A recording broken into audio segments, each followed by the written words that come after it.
அந்த குதிரை பேரம் நடந்ததா உங்க வீடியோ வச்சு ஆதாரமா கம்ப்ளைண்ட் பண்ணிருக்காங்க திமுக. போயிட்டு பேட்டி கொடுத்தீங்க, அந்த பேட்டி சாட்சியை வச்சு இல்லை அது அவங்க தவறா புரிஞ்சுக்கிட்டாங்க. நாங்க மகாபலிபுரத்துல போய் கட்சியில இணைஞ்சப்போ பேட்டி கொடுத்தோம். தாவேக்கால இருந்தல யாரும் எங்களெல்லாம் கட்சிக்கு வானலாம் கூப்பிடல.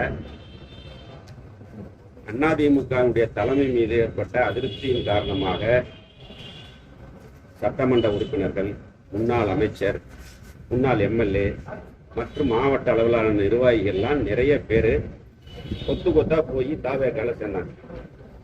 கரூர்லையுமே நிர்வாகிகள், கூட இருக்கக்கூடிய நிர்வாகிகள் எல்லாம் தாவேக்காவுக்கு போலான்னு சொல்லி எங்கிட்ட என்ன வற்புறுத்தினாங்க, எங்க கட்சி நிர்வாகிகள்.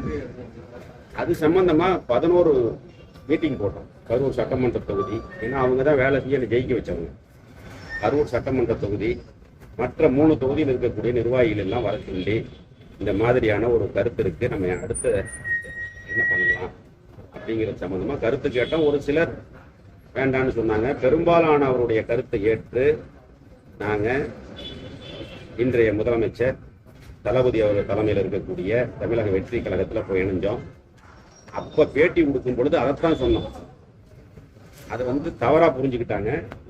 இது வரைக்கும் அன்னைக்கு நாங்க சேர வரைக்குமே தாவேக்கால் இருந்தோ அல்லது தாவேக்கால் இருந்து போனவங்க, இப்ப உடுமலை ராதாகிருஷ்ணன் போனாரு, நம்ம கடலூர் சம்பத்தண்ணன் போனாங்க, நம்ம திருச்சி முசிறி சிவபதி போனாரு, கடம்பூர் ராஜன் அவங்க எல்லாம் போனாங்க.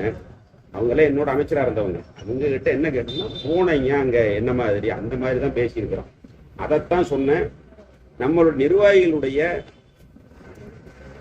எண்ணம் அதுவா இருந்தது.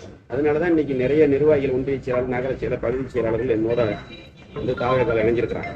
அவங்க சொன்ன கருத்தை தான் சொன்னேன். அதை தவறுதலா பத்திரிகைகளும் தொலைக்காட்சிகளும் சொல்றாங்க. அதை வச்சு ஏதோ இன்னைக்கு பேப்பர்ல போட்டிருக்காங்க, பார்த்தேன் நான். அது சி விஜயபாஸ்கர்னு போட்டிருக்காங்க. அந்த மாதிரியான ஒரு எந்த நிகழ்வும் நடக்கல. நீங்க நான் பேட்டி கொடுத்ததுக்கு அப்புறம் இருக்கிறத பார்க்கணும்.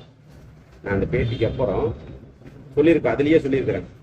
11 நிர்வாகிகளுடைய கருத்தை கேட்டு மிகுந்த ஒரு அமைதியா பல கட்ட யோசனைகளுக்கு பிறகு யாருடைய அழுத்தமும் இல்லாமல் நானா எடுத்த முடிவு, நானும் என்னோட இருக்கக்கூடிய நிர்வாகிகளும் சேர்ந்து எடுத்த முடிவு தான். அப்படின்னு தாவேக்காலையோ அல்லது தாவேக்காவில் போய் சேர்ந்த எங்களுடைய முன்னாள் அமைச்சர்கள், சட்டமன்ற உறுப்பினர்களுடைய நிர்பந்தத்தாலேயோ நான் தாவேக்காவுக்கு சொல்லவில்லை. என்னுடைய சுயமான முடிவு.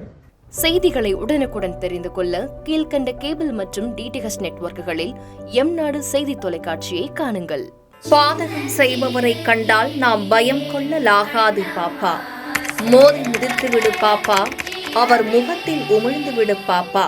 அண்மை செய்திகளை உடனுக்குடன் தெரிந்து கொள்ள இணைந்திருங்கள் எம்நாடு தொலைக்காட்சியுடன்.